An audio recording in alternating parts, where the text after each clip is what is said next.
Thanks. I'm Amy Brown from the Ford Foundation. When I think about the work that we all do and that I've been doing for a long time now, we're sort of always trying to do two things at once, right? The first is help individuals and communities to be successful within the current economic model.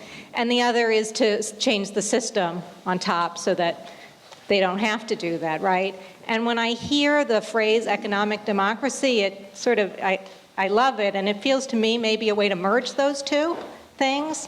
And I wondered if you agree with that and sort of talk a little more about how we can sort of bring those two pieces together and do them both at the same time. I just want to push that same question in a macro policy direction and invite other panelists to comment.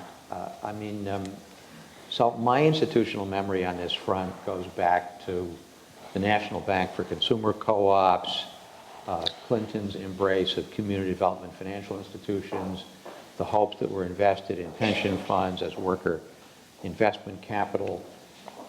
What other things do we need at a broader policy level so that economic development initiatives on the ground don't end up just as promising one-offs that do some good in the communities where they exist, but don't necessarily aggregate? I think both of you.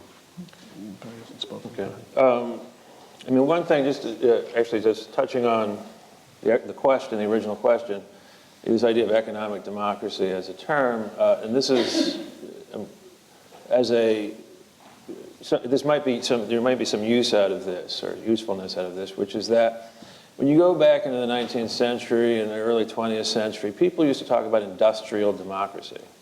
And when they spoke about industrial democracy, it didn't mean, it wasn't about industry. It was actually industry, the personal industry, your ability to make something, your ability to think something. So their idea, and this is the Sherman Act, John Sherman in the Senate, spoke about industrial democracy.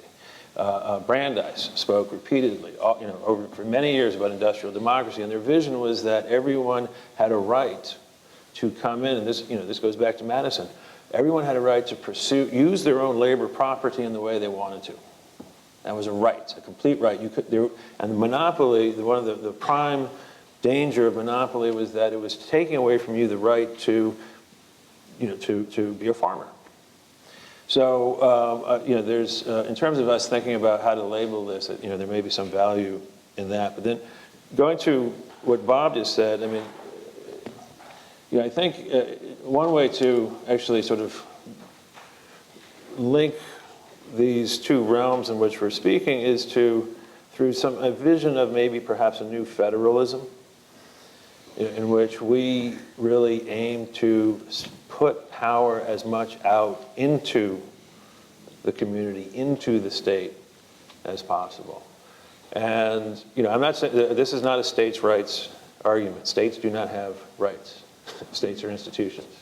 But we, as sovereign within, acting through the federal system, I think it would be wise of us to, as much as possible, take power and push it out, push the power to regulate out into the states and into the communities to give, this was actually something Kelly said, give people the opportunity to create the next economy. Mm-hmm.